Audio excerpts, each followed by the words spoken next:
In the Amazon Prime series The Boys, the world is inhabited by superpowered beings. And in this world, being a superhero is an actual career path. The only problem is that this job has become commercialized and run with a corrupt corporate mentality. There's drugs, cover-ups, and an abuse of power every which way you turn. One of the themes I picked up on in the show is, can you overcome your circumstances? Our main character, Huey Campbell, is just an ordinary man whose circumstances change drastically. And I'm going to warn you now, I'm going full spoiler territory with this video. If you haven't watched The Boys, what are you doing? Please go watch it, it's incredible. Huey will be mentioned the most in this video, but first I'd like to discuss some other characters whose situations may or may not have had an effect on them. The first character I'd like to discuss is Homelander, the exact opposite of Huey. He's essentially Superman if he was found by scientists and raised in a lab. He never knew his parents, and the closest he ever had to actually having a parent was a scientist who took a liking to him. Being raised in a cold lab, being tested, and molded into a corporate-friendly quote-unquote superhero clearly took a toll on him. He never experienced love, compassion, or empathy. His environment molded him from the time he was born, and he could not overcome his circumstances. Does this excuse his sometimes evil behavior? That's for you to decide. The other character I'd like to discuss before Huey is Billy Butcher, the character whose circumstances mirrors that of Huey the most. Butcher lost his wife to a superhero. We don't know much about Butcher prior to this event outside of him being a former CIA operative who was happy with his wife. This event clearly caused Butcher to snap, making him have complete disdain for anyone with superpowers.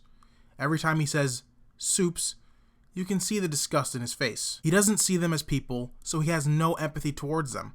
One could even make an argument that he does not care about human life at all if it's not someone he's close to. We even come to find out that his only true goal is to hurt Homelander. He even goes so far as to attempt to kill a woman and her innocent baby.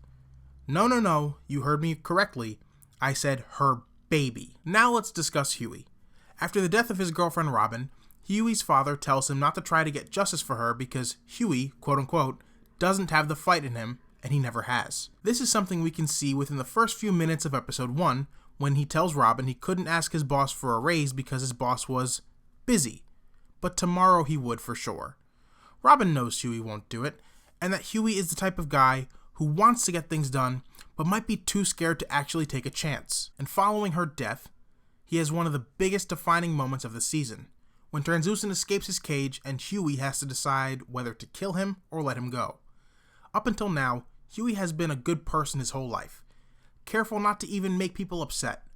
At this point, his world has flipped, becoming unbelievably dark and forcing him to do one of two things: either adapt to this new reality or try to change the world around him. This is one of my favorite ways to write a character who's naturally a nice person.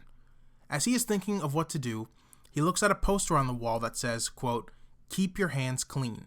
And of course, it's a picture of a baby with spaghetti sauce all over him. This is something he has been doing his entire life, and he knows that since he literally held Robin's bloody detached hands when she died, that decision is no longer an option. And as he says later to his father, quote, "There is no normal anymore," end quote. And in this moment, Huey decides to adapt, becoming part of this dark and corrupt world as he kills Translucent. When some characters make these decisions to adapt, it changes them. Small spoiler alert for The Godfather, much like Michael Corleone taking his first step to becoming a mafia don. With Huey, however, we can see that he is scared and sad. Now I'd like to discuss the final scene we actually see Huey in Season 1. It mirrors the one we just discussed. He is at the mercy of a superhero, and this time it's A-Train, the man who killed Robin. The only exception is that A-Train has a heart attack due to a drug overdose. In this moment, Huey again has two options. He could run away and allow A-Train to die, or he can try and save him. Huey technically has no obligation to save A-Train, as it is his own fault for taking Compound V, the drug that is giving him the heart attack. However, Huey cares about all human life, and feels empathy for A-Train in this moment. He makes the decision to give him CPR, even if it means A-Train could still come after him because it is the right thing to do. It's in this exact moment that we see Huey has had the fight in him to make the tough decisions all along. This is what makes him my favorite character on the show. He's actually the Superman character of this universe, not Homelander. He makes mistakes, and at times has to make a bad decision, but his heart is always in the right place. He cares about life and wants justice to prevail. He may not be super, but he is absolutely the hero of the story, and that is because he did not allow his circumstances to define him. Thank you all very much for watching and listening. If you enjoyed this video, leave it a like, subscribe to the channel for more movie reviews, television reviews, and comic book reviews, and in the comment section down below, let me know what your thoughts were on The Boys. I know this isn't my normal movie review format, but I really wanted to try something different with this one. I may actually use this format going forward for any full spoiler reviews. I will always do my regular movie reviews where I'm in front of the camera, but if I ever want to go full in-depth spoiler territory, I may just sit down, record a voiceover, and give you my thoughts. So once again, thank you all very much for listening and watching. I've been Kyle from Geeks Weekly, and I'll see you again next time.